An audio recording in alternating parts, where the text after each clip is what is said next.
Maaaring alisin ng publiko o ng mga concerned citizens sa mga campaign posters at materials na nasa pampublikong lugar ngunit hindi common poster area.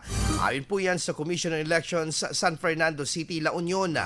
Sa isang programa, sinabi po ng tanggapan na magiging otorisado at walang paglabag ang mga concerned citizens sa pagbabaklas ng campaign materials ngunit kinakailangan na may kaukulang dokumentasyon bago po ito alisin ang poster na nagpapakita na nakakabit ito sa maling lugar.